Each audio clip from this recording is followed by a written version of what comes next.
Morning, কেমন আছেন সবাই?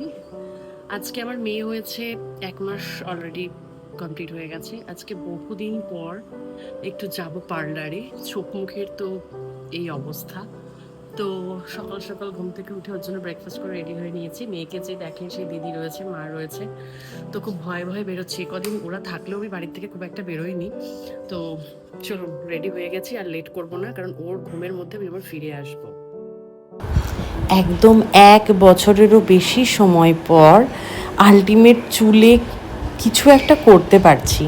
চুলগুলো বেশ রাফ হয়ে গেছে, বহুদিন চুলে কোনো যত্ন করা হয় না, নিজে বাড়িতে একটু তেল মাখারও সময় পাই না।